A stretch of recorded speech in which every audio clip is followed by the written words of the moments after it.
The autumn rain fell in sheets against the towering windows of Thornhaven Manor, casting rippling shadows across the gleaming marble floors. Lady Vivienne Marlowe pressed herself against the panelled wall of the corridor, her heart hammering beneath her emerald silk gown as she listened for footsteps.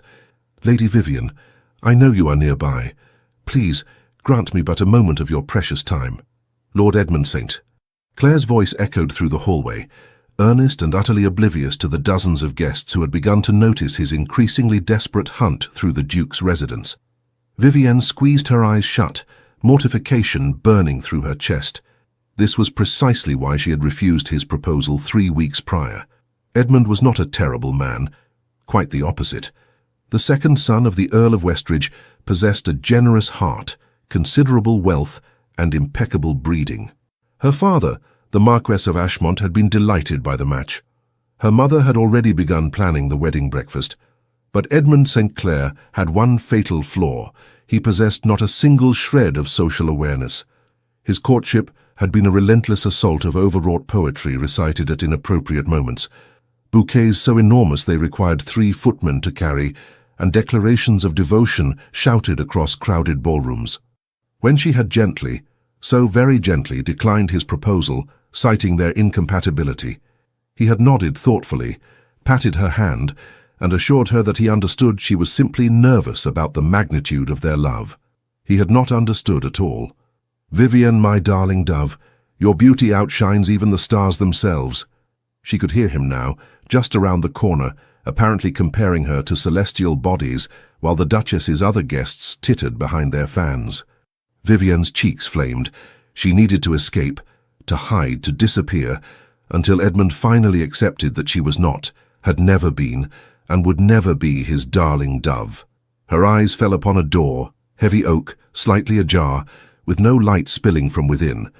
Without pausing to consider the wisdom of her actions, Vivienne slipped inside and pressed the door shut behind her, turning the lock with trembling fingers.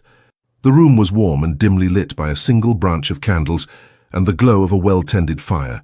She leaned against the door, closing her eyes in relief as Edmund's footsteps passed by outside, his voice fading as he moved down the corridor. "Thank heavens," she whispered. "I beg your pardon." Vivienne's eyes flew open. The bedchamber, for that was clearly what she had stumbled into, was far from empty. Near the fireplace stood a man in shirt sleeves and partially unbuttoned waistcoat, a towel draped over one shoulder, and his dark hair damp as though he had just washed. He held a crystal tumbler of what appeared to be brandy, and his expression registered surprise, amusement, and something that might have been fascination. He was possibly the most handsome man Vivienne had ever seen. Tall and broad-shouldered, with features that seemed carved from granite, strong jaw, high cheekbones, and eyes so intensely blue they reminded her of the deepest parts of the ocean. Those eyes were currently fixed on her, with an intensity that made her breath catch. Vivienne's voice came out as a squeak. She cleared her throat. "I am terribly sorry. I thought this room was empty." The man's lips curved into a slow smile that did alarming things to her pulse. "Clearly. I shall leave immediately, of course. Please forgive my intrusion. Lady Vivienne, where have you hidden yourself, my ethereal enchantress?" Edmund's voice, now much closer, made Vivienne freeze. The man in shirt sleeves raised one dark eyebrow. "Might that be Lord Edmund St. Clair?" he asked, his tone rich with barely suppressed laughter. Vivienne felt her mortification reach new heights. "You know him. We were at Cambridge together. Decent fellow, absolutely hopeless with women." He set down his brandy glass and crossed his arms, studying her with open curiosity. "I take it you are the object of his current devotion." "I am the unwilling recipient of his attentions," Vivienne corrected, lifting her chin despite her embarrassment. "I refused his proposal 3 weeks ago, but he appears to believe that my refusal was merely feminine modesty, requiring persistent persuasion." The stranger threw back his head and laughed, a genuine delighted sound that seemed to fill the room. "That sounds precisely like Edmund. He once courted the daughter of a French comte for 6 months after she became engaged to another man, convinced that she was simply testing his dedication." Despite her predicament, Vivienne felt her lips twitch. What happened? She married the other fellow, moved to Paris, and had 3 children before Edmund finally accepted that she was, in fact, no longer available. He shook his head, still smiling. He means well, but subtlety has never been his strong suit. Vivienne, are you perhaps exploring the portrait gallery? How thoughtful of you to admire my ancestors. Edmund's voice was now directly outside the door. Vivienne's eyes widened in panic. If Edmund found her alone in a gentleman's bedchamber, the scandal would be catastrophic. Her reputation would be destroyed. And worse, far worse, her father would insist she marry Edmund immediately to salvage what remained of her honor. Please, she whispered, meeting the stranger's gaze with desperate appeal. I know I have no right to ask, but... He held up one hand, his expression shifting from amusement to something more calculating. The window curtains, he murmured, gesturing toward the heavy velvet drapes that flanked the rain-streaked windows. Quickly now. Vivienne didn't hesitate. She darted across the room, her silk skirts whispering against the Turkish carpet, and slipped behind the curtains just as a knock sounded at the door. One moment, the stranger called out, his voice carrying the bored authority of someone accustomed to being obeyed. She heard the rustle of fabric and imagined him shrugging into his coat, making himself more presentable. The lock clicked. The door opened. Edmund? The stranger said, his tone warm but firm. What brings you prowling about the private family wing? Alaric, I did not realize you had arrived. Edmund's enthusiasm was audible even through the heavy curtain. I thought you were still in Scotland. Alaric. The name struck Vivienne like lightning. Alaric Kingsley, Duke of Thornhaven. She was hiding in the Duke of Thornhaven's private bedchamber, behind his curtains, while he entertained visitors in his shirt-sleeves. This was so much worse than she had imagined. I returned late this afternoon, the Duke replied smoothly. The grouse hunting proved less entertaining than anticipated, but you have not answered my question. What are you doing in the family wing? The reception rooms are on the lower floor. I am searching for Lady Vivienne Marlowe, Edmund announced with the confidence of someone who saw nothing inappropriate in his behavior. Have you perhaps seen her? Golden hair like spun sunshine, eyes the color of morning glories, a voice like... I have not, the Duke interrupted, as I have only just finished washing after my journey. Edmund, perhaps the lady does not wish to be found? Nonsense, she is merely shy. Once she understands the depth of my affection, she will surely reconsider her hasty refusal. Vivienne pressed her hand over her mouth to stifle a groan. Behind the curtain, she was invisible, but could hear every mortifying word. Edmund.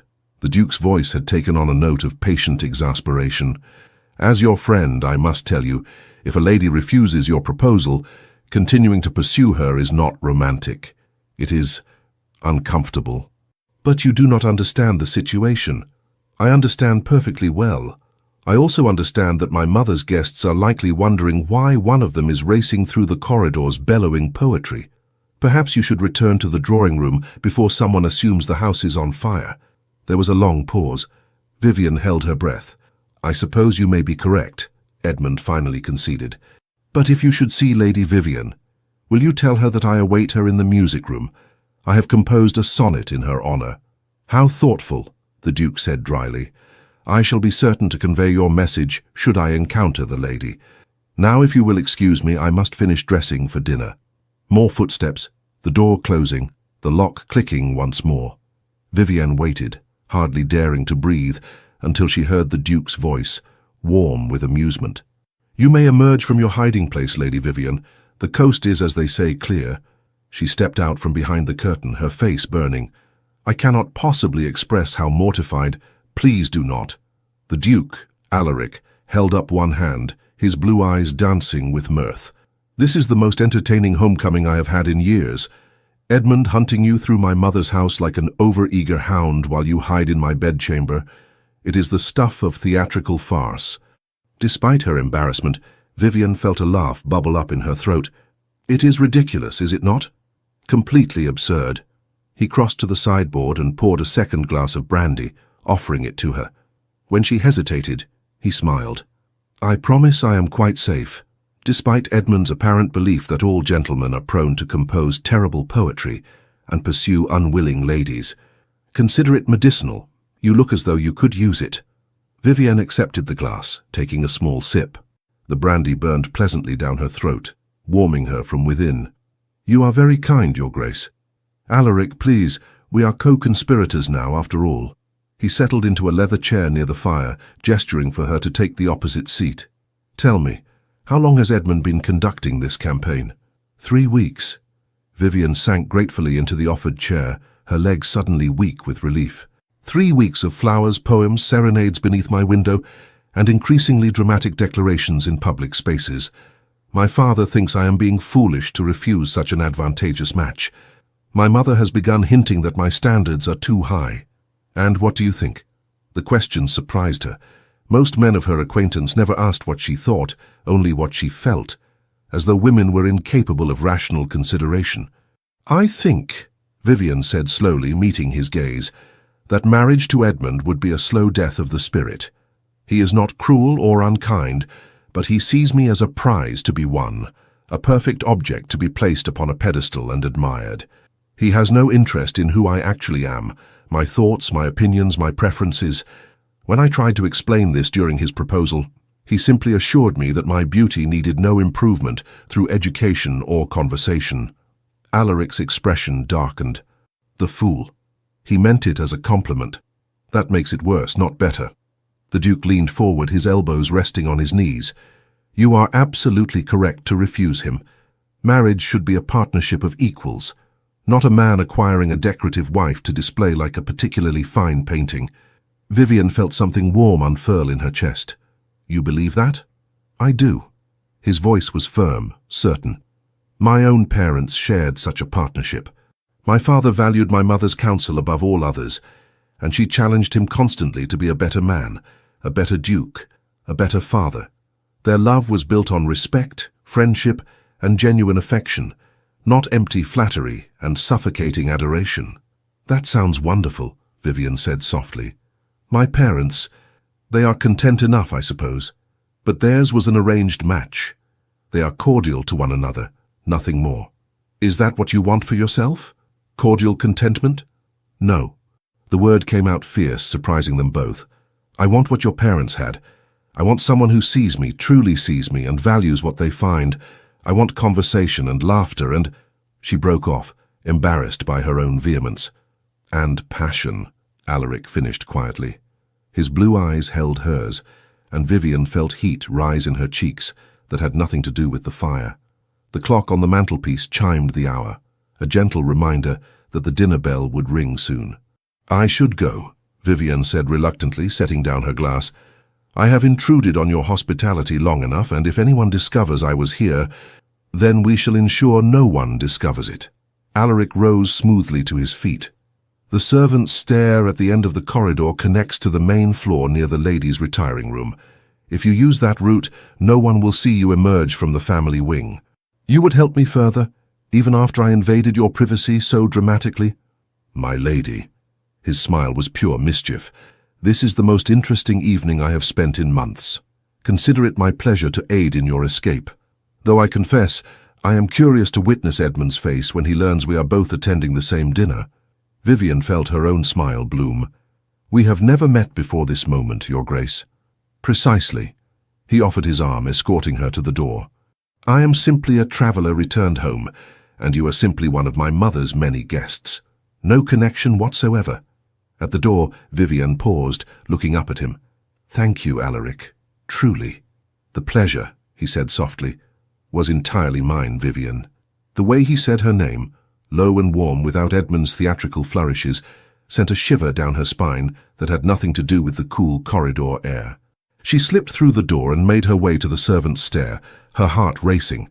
Behind her she heard the Duke's door close softly, and she couldn't shake the feeling that something significant had just occurred. Something that would change everything. The dining room at Thornhaven Manor was a masterpiece of elegant restraint. Crystal chandeliers cast warm light over the long mahogany table, where 24 guests were seated according to strict protocol. Vivienne found herself positioned in the middle of the table, with the elderly Lord Hartwell on her left, and to her extreme misfortune, Lord Edmund St. Clair on her right. There you are, Edmund exclaimed as she took her seat, his voice carrying halfway down the table. I have been searching for you everywhere. Did you receive my message about the sonnet? I did not, Vivienne replied, keeping her voice low in hopes he would follow suit. I was in the retiring room attending to my appearance. Your appearance needs no attending. You are perfection itself. Several guests turned to stare. Vivienne felt her face flame. You are too kind, Lord Edmund. Perhaps we might discuss this more quietly. Why should I be quiet when proclaiming your virtues? The world should know of your... Edmund. The voice came from the head of the table, cool and commanding. I believe my mother is about to make an announcement. Vivienne's eyes snapped to the Duke. He was looking at Edmund with an expression of polite patience, but when his gaze briefly met hers, she saw the amusement dancing there. The Dowager Duchess of Thornhaven, a regal woman in her 60s with silver hair and the same piercing blue eyes as her son, smiled at her guests. Thank you, Alaric. I merely wish to welcome you all to Thornhaven and express my delight at having my son home once again. His travels have kept him away far too long. Only 6 weeks, mother, Alaric said dryly. An eternity, she countered, her eyes twinkling. Now please, everyone enjoy the meal. Cook has outdone herself. As the first course was served, a delicate consommé, Edmund immediately leaned toward Vivienne. As I was saying before we were interrupted, I have composed... Lord Edmund, interjected Lady Hartwell from across the table. I understand you recently purchased a new hunter. Is he performing well? Edmund, momentarily distracted by the question, launched into an enthusiastic description of his horse's virtues. Vivienne shot Lady Hartwell a grateful glance, which the older woman returned with a subtle wink. The meal progressed through multiple courses, each more elaborate than the last. Vivienne found herself hyper-aware of the Duke's presence at the head of the table. Several times she glanced in his direction, only to find him already looking at her. Each time their eyes met, she felt that same strange flutter in her chest. Lady Vivienne, the Dowager Duchess called down the table, my son tells me you have recently returned from visiting your aunt in Bath. How did you find the city? It was a perfectly innocuous question, but Vivienne's mind went blank. The Duke had been asking his mother about her. When? Why? That is... Bath was lovely, Your Grace. The architecture is quite remarkable. And the society? Did you attend many assemblies? A few, though I confess I found the constant social whirl somewhat exhausting. A woman of sense, the Dowager Duchess approved. Too many young ladies today believe that happiness can only be found in an endless succession of balls and parties. I have always maintained that true contentment requires substance, good conversation, intellectual pursuits, meaningful connections. I agree wholeheartedly, Vivienne said, warming to the subject. Though I admit I do enjoy dancing when the company is pleasant and the conversation stimulating. Dancing! Edmund seized upon the word like a drowning man grabbing a rope. Vivienne, you must save me the first waltz at the ball tomorrow night. I have been practicing especially for... Edmund, Alaric interrupted smoothly. Mother has not yet confirmed there will be dancing tomorrow evening. The Dowager Duchess raised one elegant eyebrow at her son. Have I not? How remiss of me. Yes, there shall indeed be dancing, though I had planned to announce it after dinner as a surprise. Wonderful, Edmund beamed. Then it is settled. Vivienne and I shall... Actually, Vivienne said quickly, I have already promised the first dance to... Her mind raced. She could not claim to have promised it to any of the gentlemen present without causing confusion. But she needed some excuse to avoid dancing with Edmund, whose enthusiasm on the dance floor was matched only by his complete lack of rhythm. To me, Alaric said calmly, setting down his wineglass. Lady Vivienne was kind enough to promise me the first waltz when we met earlier this evening. 23 pairs of eyes turned to stare at Vivienne. She felt the blood drain from her face.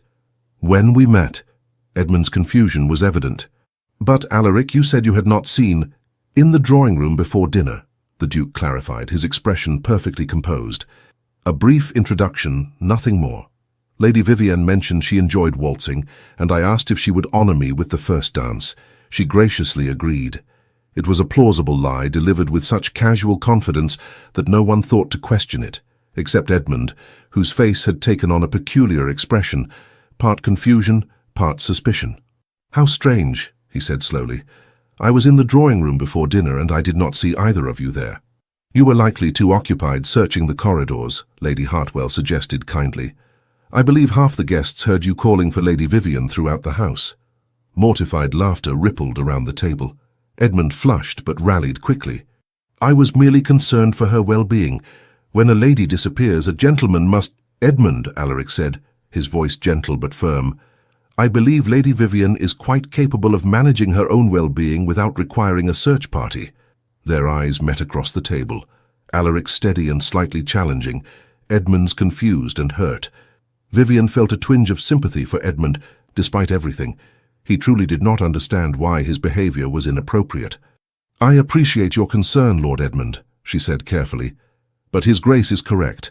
I was never in any danger. I simply needed a moment of quiet before dinner." "Quiet? But why would you need—" "Because," the Dowager Duchess said crisply, "young ladies are not required to be constantly available for conversation, Lord Edmund. We all require moments of solitude now and then." The rebuke was delivered with aristocratic finality.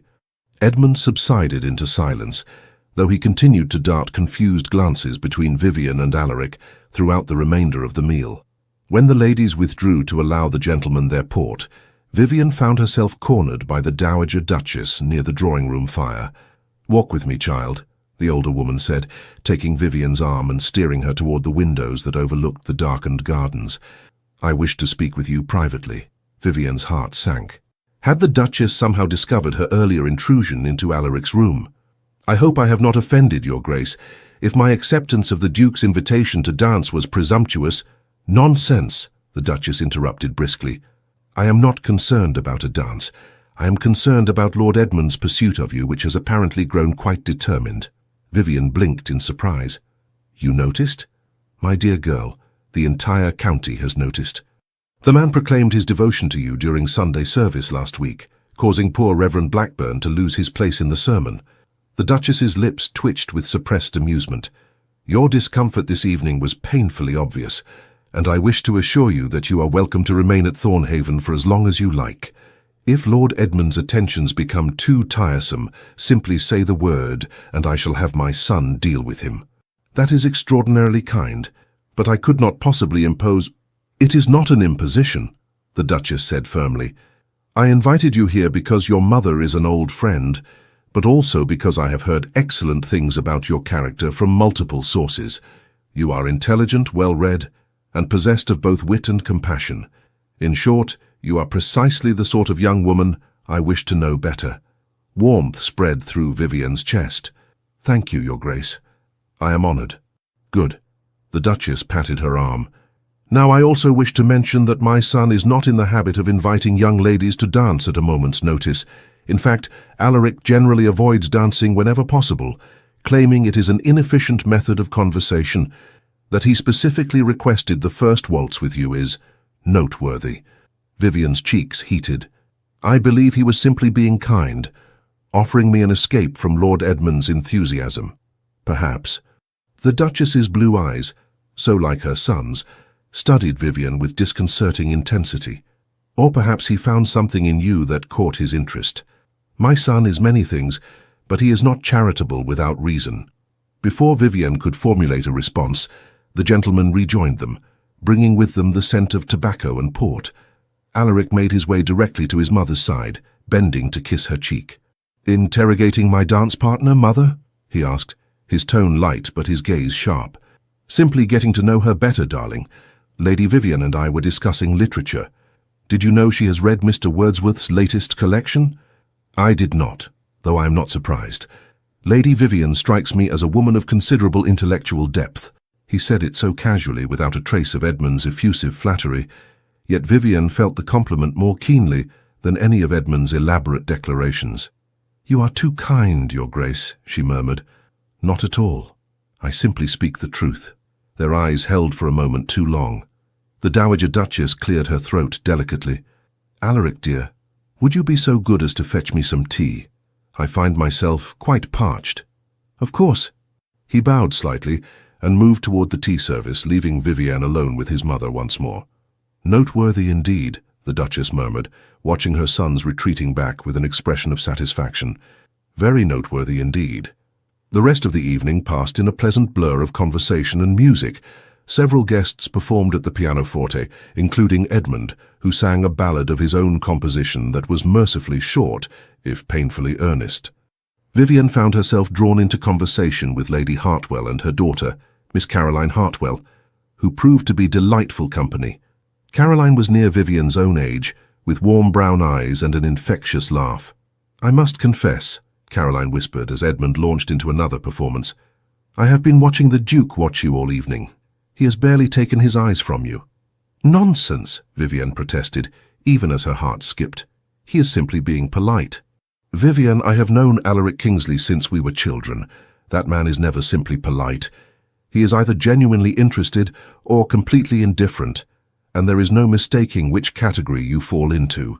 Before Vivienne could respond, the Dowager Duchess announced that it was growing late and suggested the guests retire for the evening. There were murmurs of agreement, and people began to make their way toward the stairs. Edmund materialized at Vivienne's elbow. "Might I escort you to your chamber, my lady? The corridors can be confusing at night." "That will not be necessary, Lord Edmund," Alaric said, appearing on Vivienne's other side. "I am certain Lady Vivienne is perfectly capable of finding her way, and propriety suggests that you should not be escorting young ladies to their bedchambers in any case." Edmund's face flushed. "I did not mean to suggest, that is, I would never—" "Of course not," Alaric said smoothly. "I am certain your intentions are entirely honourable.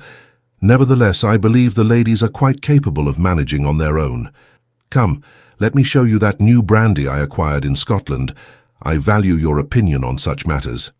It was neatly done, removing Edmund from the situation while simultaneously soothing his wounded pride by implying his expertise was valued. Vivienne watched as Alaric deftly guided Edmund toward his study, glancing back once to meet her eyes. The look he gave her was brief but unmistakable, a shared moment of understanding, of conspiracy, of something deeper that made her breath catch. Caroline linked her arm through Vivienne's. "Oh yes," she said dryly. "Simply polite. Nothing more." Vivienne smiled despite herself and allowed Caroline to lead her upstairs, her mind full of blue eyes and quiet competence and the strange, thrilling feeling that her life had just shifted onto an entirely new course. The following evening, Thornhaven Manor blazed with light. Every window glowed with candles, and the sound of the small orchestra tuning their instruments drifted through the open doors of the ballroom. Vivienne stood before her mirror, allowing her lady's maid to make final adjustments to her gown. The dress was one of her favorites, deep sapphire silk that brought out the blue in her eyes, with delicate silver embroidery along the bodice and hem. Her golden hair was swept up in an elegant arrangement of curls, with a few tendrils left to frame her face. "You look beautiful, my lady," her maid said softly. "Thank you, Mary." Vivienne took a deep breath, pressing one hand against her stomach to quell the butterflies that had taken up residence there. She was being ridiculous. It was simply a dance. One waltz with the Duke, after which she would dance with other gentlemen, and presumably suffer through at least one set with Edmund. There was no reason for this nervous anticipation, except that she had thought of little else all day. A knock at the door interrupted her thoughts. Mary opened it to reveal Caroline, resplendent in rose-coloured silk. "Are you ready?" Caroline asked, her eyes sparkling with excitement. "The dancing is about to begin, and I have it on good authority that a certain Duke is pacing near the ballroom doors like a caged lion." "He is not," Vivienne protested, even as heat rose in her cheeks. "He absolutely is.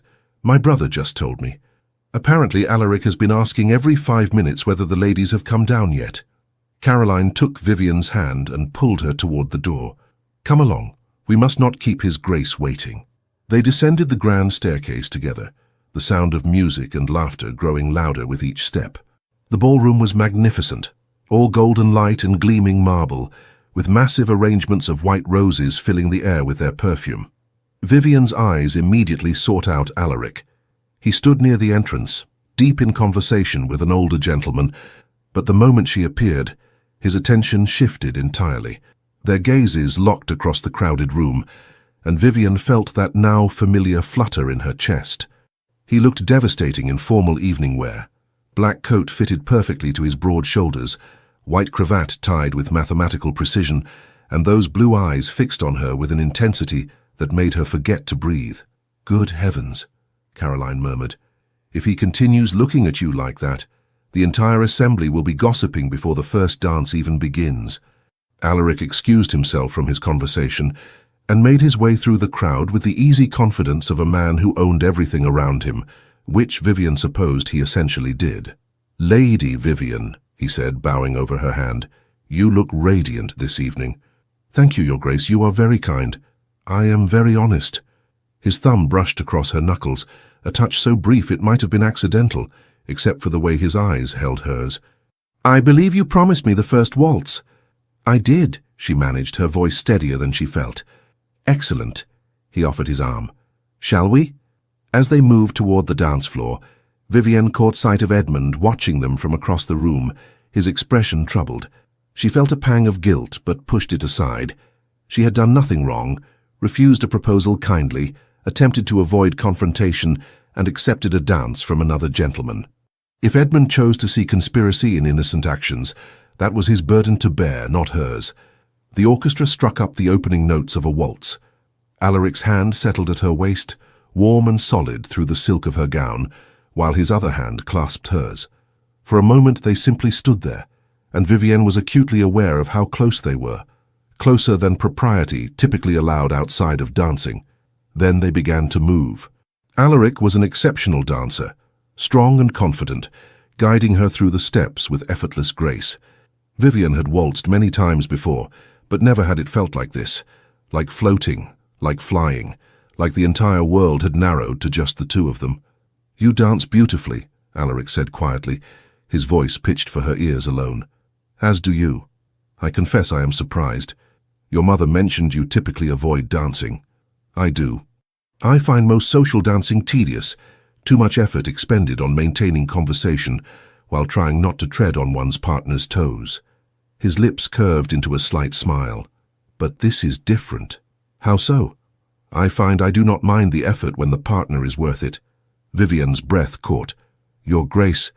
"Alaric," he corrected gently.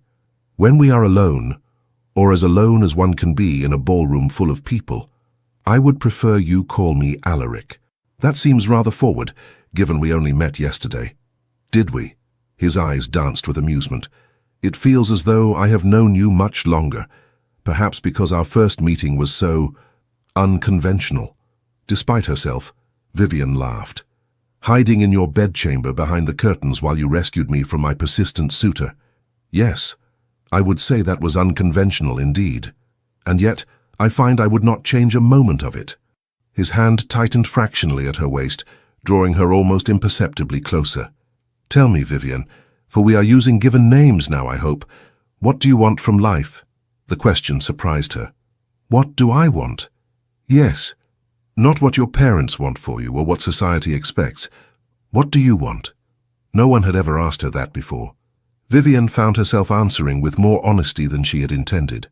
"I want partnership, respect, someone who sees me as I truly am and values that person, rather than the decorative image they have constructed in their mind." She paused, then added softly, "I want what you described yesterday, what your parents shared. Love built on friendship and mutual regard. Not grand passion and dramatic declarations. Those are Edmund's province, and you can see how well they suit me." She smiled wryly. "I think grand passion must be built on a foundation of genuine connection, or it burns out quickly, leaving only ashes and disappointment." "You are wise beyond your years," Alaric said, and there was something in his voice that made her pulse quicken. "I have known women twice your age who have not learned that lesson. And you? What do you want?" He was quiet for a moment, guiding her through a turn. "I want precisely what you described. My parents' marriage set a standard I have been unable to compromise on, which is why at 32 I remain unmarried. I have met countless beautiful women, charming women, accomplished women, but I have never met a woman who—" He trailed off, his eyes searching hers. "Who what?" Vivienne whispered. "Who made me want to compose terrible poetry and serenade her beneath her window, despite knowing how ridiculous I would appear." Vivienne's heart stopped, then started again, beating twice as fast. "That sounds suspiciously like what you were mocking Edmund for yesterday," she managed. "The difference," Alaric said, his voice low and intense, "is that Edmund does those things because he believes that is what courtship requires. I would do them because for the first time in my life, I understand the impulse to make a fool of myself for a woman's smile. They had stopped moving, Vivienne realized dimly. They stood in the middle of the dance floor, other couples swirling around them, but she could not seem to make her feet obey the steps. "Alaric," she breathed. "I know this is madness," he said urgently. "We met yesterday. I should be rational, measured, cautious. But when you stumbled into my room, desperate and disheveled and absolutely magnificent in your determination to escape an unwanted suitor, something shifted inside me. And tonight, watching you descend those stairs in that gown, with that expression of nervous anticipation on your face, Vivienne, I cannot pretend indifference." "I do not want you to pretend," Vivienne said, finding her voice at last, "because I feel it too, this strange, impossible connection. I thought perhaps I was imagining it, that I was being foolish." "You are not foolish. You are extraordinary." He was looking at her as though she were the only person in the room, the only person in the world, and Vivienne felt herself falling into those blue eyes with a complete lack of self-preservation. "Your Grace, might I cut in?" Edmund's voice shattered the moment like a stone through glass. They both turned to find him standing at Alaric's elbow, his expression a mix of hopefulness and determination. "This is a private dance, Edmund," Alaric said, his tone carefully neutral. "But surely Lady Vivienne would enjoy some variety in her partners. You have been monopolizing her attention for quite some time." It was true. They had been standing still for far longer than was proper, and people were beginning to stare. Vivienne could see the calculations happening in Alaric's eyes, weighing social propriety against personal desire. "Of course," he said finally, stepping back with visible reluctance. "Lady Vivienne, thank you for the dance. It was illuminating." The way he said it, the weight he placed on that final word, sent shivers down her spine. "The pleasure was mine, Your Grace," she replied, her voice steadier than her hands. Alaric bowed and walked away, but not before shooting Edmund a look that clearly said they would be having words later. Edmund, oblivious as always, immediately swept Vivienne into the dance with far more enthusiasm than skill. "I must say you and Alaric seemed quite absorbed in conversation," Edmund said, nearly treading on her toes as he attempted a turn. "What were you discussing so intently?" "Literature," Vivienne lied smoothly. "The Duke has strong opinions on Mr. Wordsworth." "Ah." Edmund looked relieved. "Well, that is perfectly proper, I suppose, though I must admit I was concerned when I saw you both standing still in the middle of the floor. People will talk, you know." "Will they?" Vivienne kept her voice light, though her mind was racing. "Oh yes, the Duke is one of the most eligible bachelors in England. Any woman who catches his attention is bound to be the subject of gossip." Edmund peered at her earnestly. "You must be careful, Vivienne.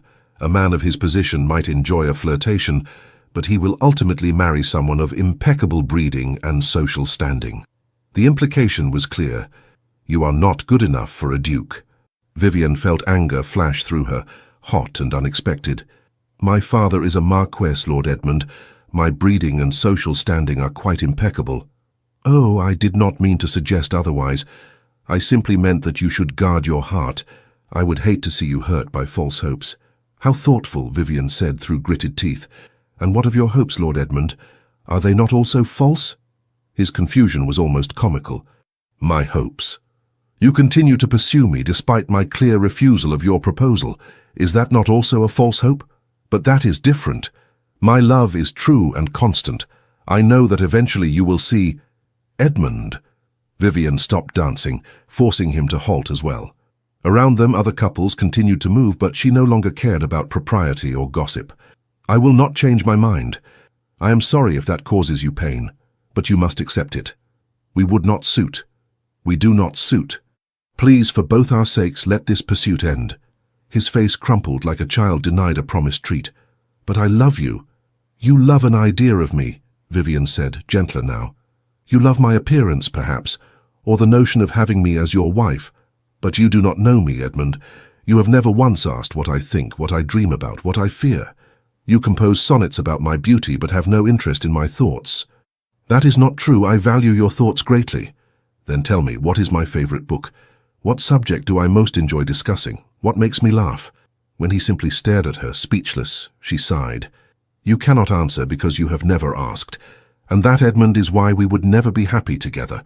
She left him standing there in the middle of the dance floor and made her way to the terrace doors, desperate for fresh air and a moment alone.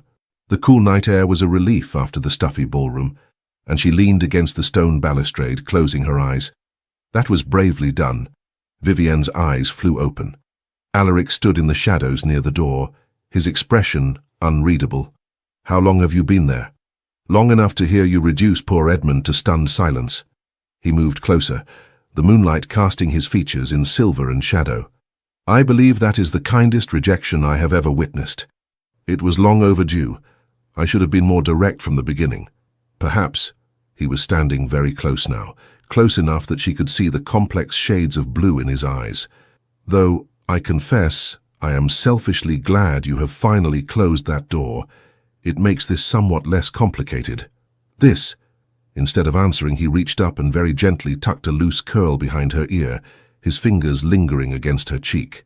"I meant what I said during our dance," he murmured. "Every word. You have turned my world upside down in less than 2 days, Vivienne Marlowe, and I find I have no desire to set it right again." "Alaric." She did not know what she meant to say, but it did not matter because he was leaning closer, his intention written clearly in his eyes, giving her every opportunity to pull away. She did not pull away. His lips met hers, soft and questioning, and Vivienne felt the world tilt on its axis. This was nothing like the few chaste kisses she had received from overambitious suitors at garden parties. This was fire and sweetness, and a rightness that made her bones melt. Alaric's hand cradled her face, while his other arm came around her waist, drawing her closer, and Vivienne's hands found their way to his shoulders, anchoring herself against the storm of sensation. When they finally broke apart, both breathing hard, Alaric rested his forehead against hers. "I should apologize," he whispered. "That was highly improper." "Please do not," Vivienne replied, her voice shaky. "I find I have no regrets whatsoever." He laughed, the sound low and warm. "Neither do I, though we should return to the ballroom before we are missed. Or before I do something even more improper, like beg you to marry me after knowing you for less than 48 hours. Vivienne's heart leapt. Would that be so terrible? My darling girl. He pulled back just enough to meet her eyes, his expression serious. "I would marry you tomorrow if I thought you would say yes. But I will not rush you or pressure you or behave like Edmund, confident that my feelings automatically entitle me to yours. I will court you properly, give you time to be certain, and pray that eventually you come to feel for me even a fraction of what I already feel for you." "And if I told you," Vivienne said slowly, "that I am already certain, that whatever this is between us, I feel it just as strongly as you do." Hope blazed across his features. "Then I would say I am the luckiest man in England." "Not yet," she teased, "but perhaps if you continue to rescue me from unwanted suitors and kiss me on moonlit terraces, you might earn that title. Challenge accepted." He offered his arm. "Shall we return before my mother sends search parties? She has been dropping hints about grandchildren since I turned 30, and if she sees us together like this, I fear she will have the bans read by Sunday." They walked back into the ballroom together, and Vivienne felt every eye turn toward them. Let them stare, she thought. Let them gossip. For the first time in her life, she did not care about propriety or expectations or what society thought she should want. She knew what she wanted. And he was walking beside her, his hand warm beneath hers, smiling at her like she was the most precious thing in his world.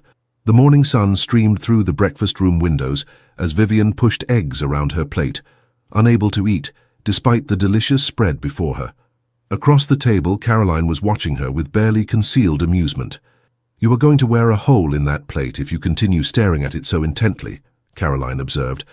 "Or perhaps you are waiting for the eggs to spontaneously transform into the Duke." Vivienne felt her cheeks heat. "I have no idea what you mean." "Of course not. Just as you had no idea why you disappeared onto the terrace last night, or why you returned looking as though you had been thoroughly kissed. Caroline." Vivienne glanced around, grateful that the breakfast room was otherwise empty. "Someone might hear you." "Then you admit it happened?" "I admit nothing," Vivienne said primly, though her smile betrayed her. Caroline laughed. "You are hopeless, but I am happy for you, truly. Alaric is a good man, the best I know. If anyone deserves happiness, it is the two of you." Before Vivienne could respond, the Dowager Duchess entered, followed by her son. Alaric's eyes immediately found Vivienne's, and the warmth in his gaze made her forget to breathe. "Good morning, ladies," the Duchess said cheerfully. "I trust you slept well after last night's festivities." "Very well, thank you, Your Grace," Vivienne managed. "Excellent. Alaric, do sit down and eat something. You have been prowling about since dawn like a restless wolf." "I went for a ride, Mother. I am perfectly calm." "You are perfectly something," the Duchess murmured, too quietly for anyone but Vivienne to hear. Then, louder, "Lady Vivienne, I wondered if you might join me for a walk in the gardens after breakfast. I wish to show you the rose arbor. It is quite spectacular this time of year." It was clearly not a request. Vivienne nodded. "I would be delighted, Your Grace." 20 minutes later, she found herself strolling through Thornhaven's immaculate gardens on the Duchess's arm, admiring the carefully tended flower beds and ornamental fountains. "I suppose you are wondering why I wish to speak with you privately," the Duchess said without preamble. "The thought had crossed my mind, Your Grace. I will be direct, as I suspect you appreciate plain speaking. My son is in love with you."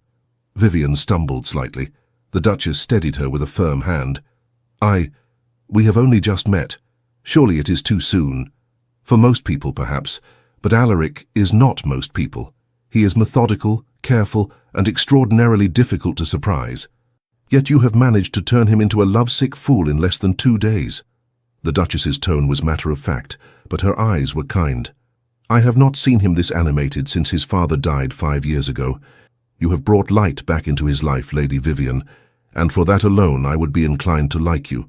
"You are very kind, Your Grace, but I am not kind. I am practical. I am also deeply invested in my son's happiness." They had reached the rose arbor, a beautiful structure covered in climbing roses of every color. The Duchess gestured to a bench, and they both sat. "Tell me honestly, do you return his feelings?" Vivienne took a deep breath. "I believe I do, though it seems mad to say so. I have never felt this way before, this certainty, this sense of rightness. When I am with him, everything else fades away. When I am not with him, I find myself counting the minutes until I see him again." "That sounds very much like love," the Duchess observed, "or at least the beginning of it. But is it enough? Can something that grows this quickly truly last?" "My dear child." The Duchess took Vivienne's hand in both of hers. "I met my late husband at a garden party. We danced once, spoke for perhaps 20 minutes, and by the time he returned me to my chaperone, I knew I would marry him. We were engaged within a week, married within 6 months, and spent 37 gloriously happy years together before his heart gave out. Sometimes, when the connection is real, time becomes irrelevant." Vivienne felt tears prick at her eyes. "I want that, what you had, what your son described. But I am frightened of making a mistake, of moving too quickly." "Then do not move quickly," the Duchess said simply. "Court each other properly. Take the time you need to be certain. But do not let fear prevent you from pursuing what could be extraordinary simply because it does not follow society's expected timeline." She paused, then added with a slight smile, "Though I confess, I would not be opposed to seeing grandchildren before I am too old to enjoy them." Vivienne laughed through her tears. "Your son said you would say something like that." "Did he? How well he knows me." The Duchess squeezed her hand. "You have my blessing, Lady Vivienne. More than that, you have my wholehearted approval and my hope that you will become part of this family. Now shall we return to the house? I believe Alaric has been watching us from the study window for the past 10 minutes, and if I do not release you soon, he may actually expire from impatience." They returned to find Alaric pacing in the drawing room, his usual composure notably absent.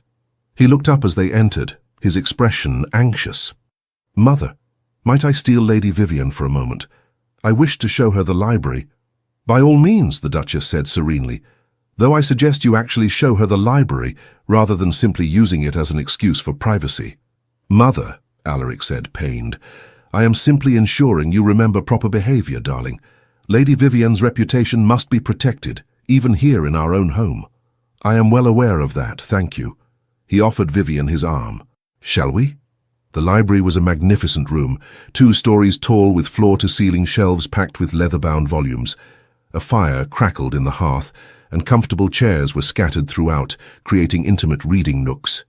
"It is beautiful," Vivienne breathed, turning in a slow circle to take it all in. "It was my father's favorite room," Alaric said softly. "He used to spend hours here, reading everything from philosophy to agricultural treatises.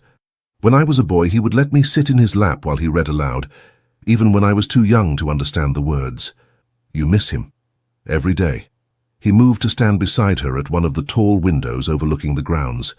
"He was the standard by which I have measured myself, and found myself lacking more often than not." "I doubt that very much," Vivienne said firmly. "From what I have seen, you are a man of integrity, kindness, and quiet strength. I am certain your father would be immensely proud." Alaric turned to face her fully, taking both her hands in his. "Vivienne, I know this is happening very quickly. I know we should take our time, follow propriety, conduct a proper courtship over the course of months or even years. But I must tell you, I have never been more certain of anything in my life than I am of this, of us." "Neither have I," she admitted, "though it terrifies me." "We can take as much time as you need," he assured her. "I will not pressure you or rush you, but I needed you to know you are not alone in this feeling.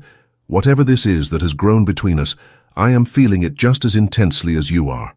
Vivienne stepped closer, closing the distance between them. "What if we did not wait? What if we trusted this feeling, this certainty?" His eyes darkened.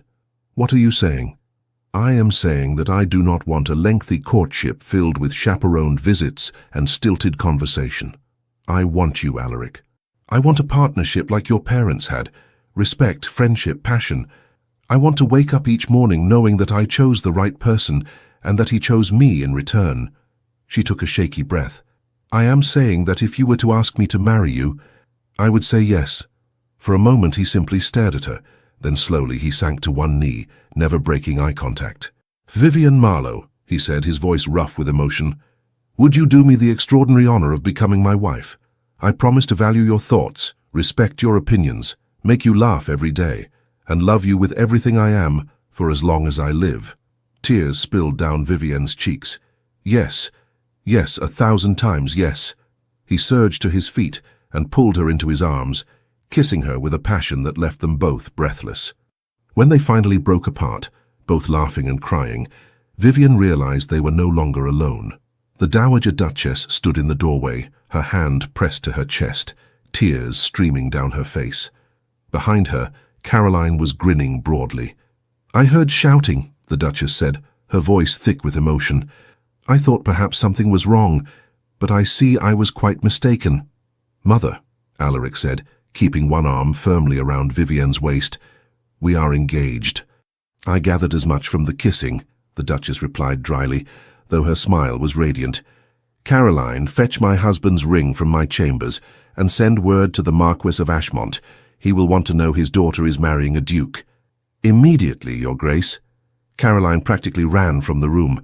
The Duchess crossed to them and pulled them both into a fierce embrace.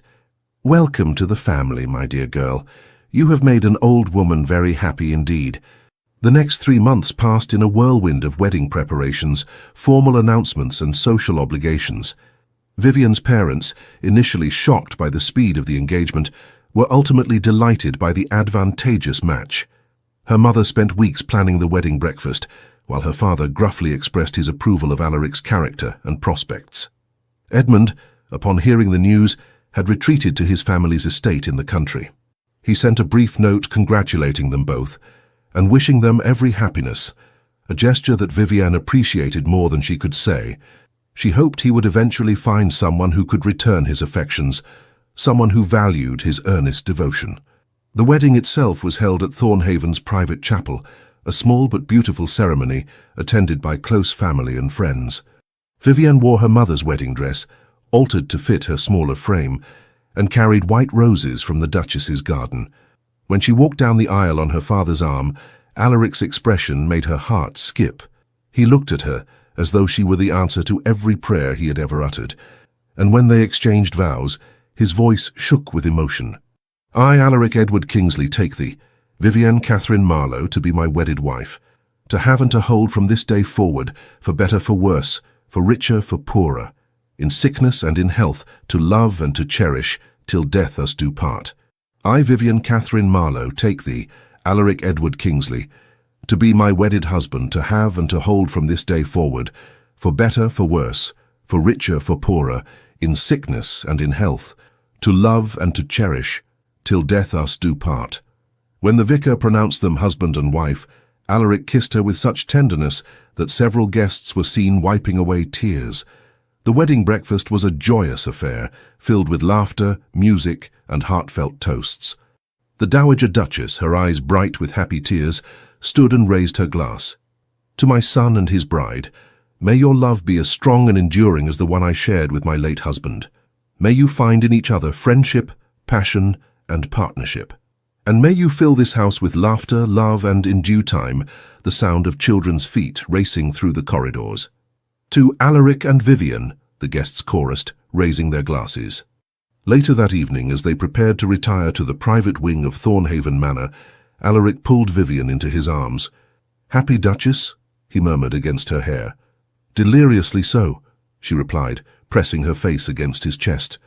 "Though I confess I still cannot quite believe this is real, that I stumbled into your bedchamber fleeing from Edmund, and less than 4 months later, I am your wife. Believe it," he said firmly, tilting her chin up to meet his gaze. "You are mine, Vivienne, my wife, my Duchess, my dearest friend, and I am yours completely and irrevocably. I love you," she whispered, "and I love you, now and always." He kissed her then, deep and slow and full of promise, and Vivienne felt her soul settle into a contentment she had never known before. This was home. This was where she belonged. 3 years later, Vivienne stood at the nursery window, watching the rain patter against the glass.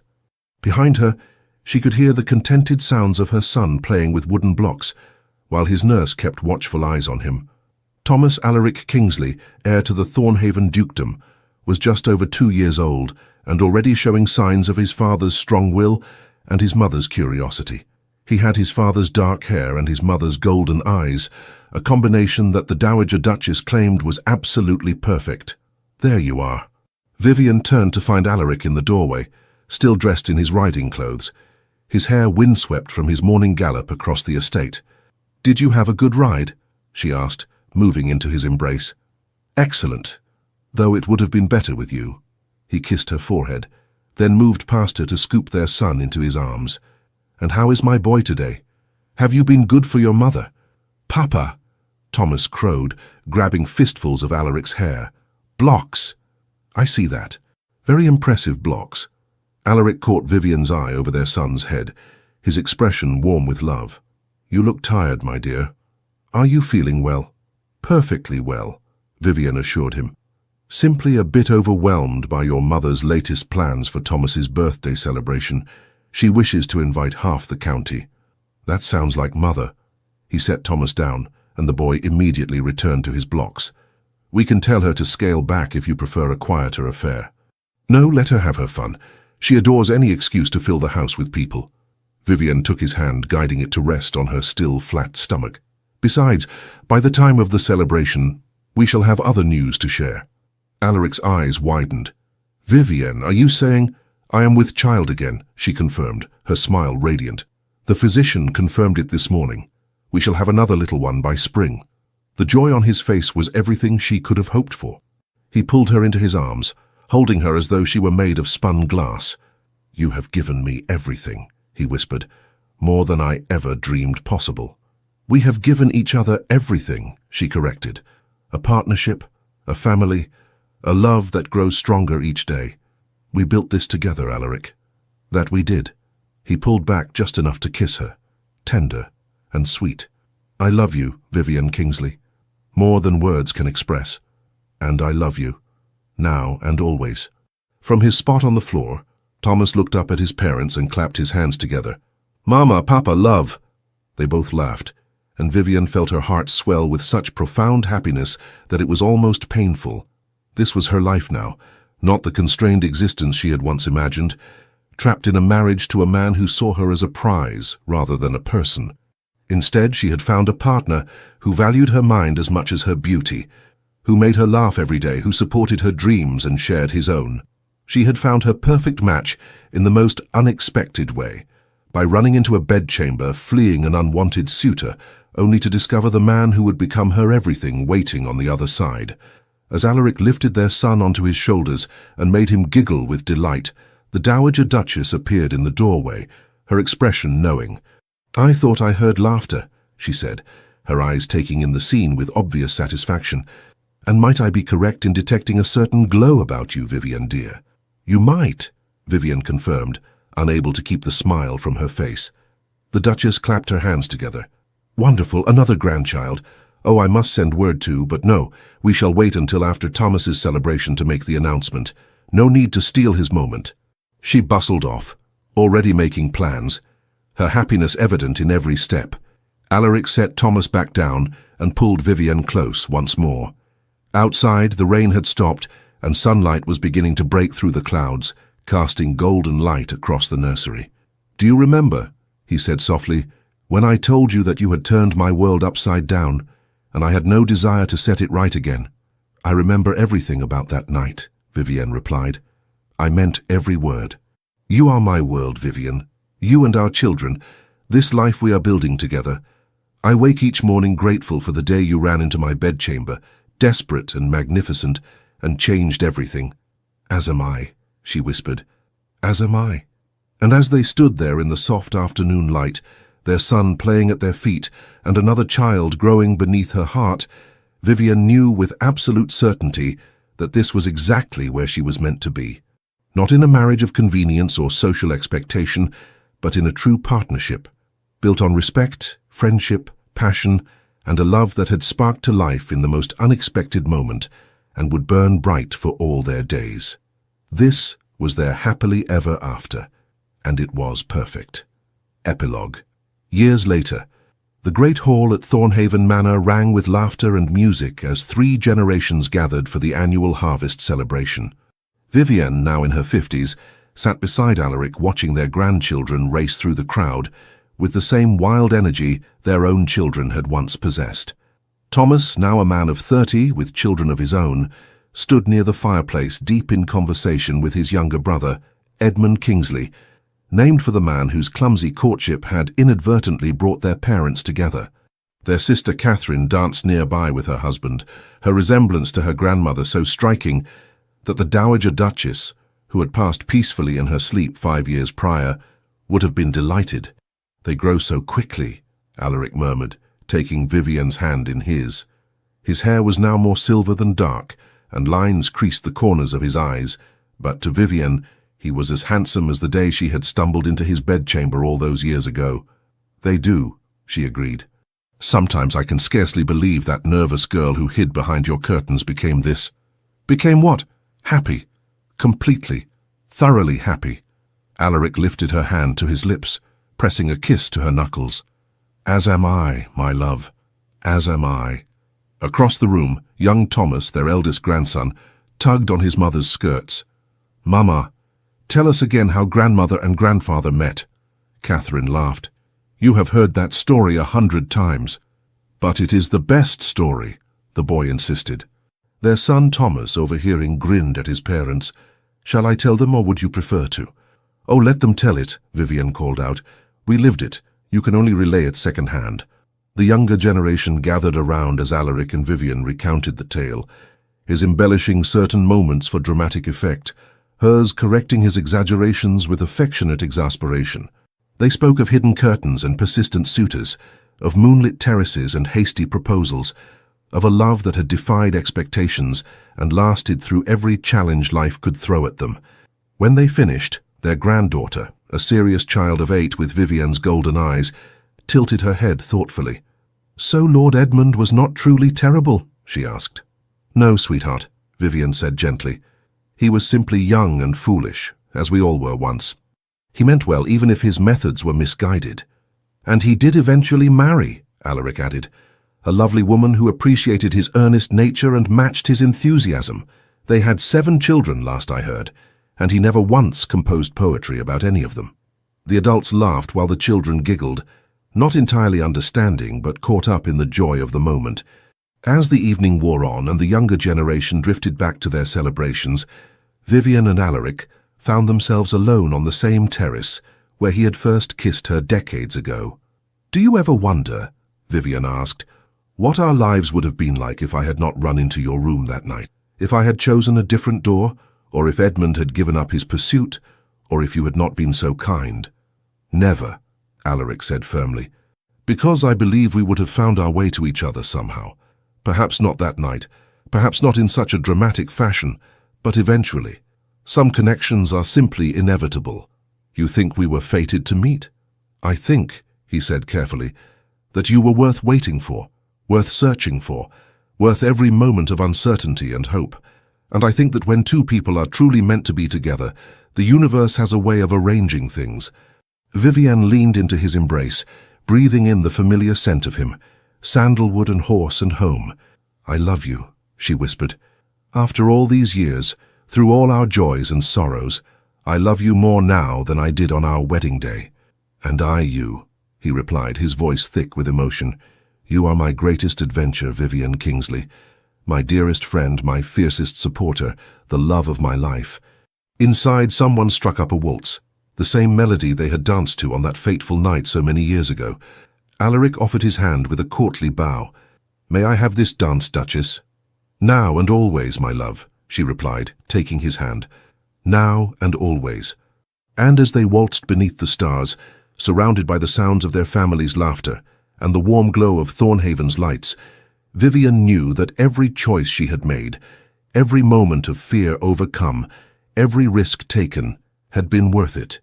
She had found not just love, but partnership, not just passion, but friendship, not just a husband, but her perfect match in every way.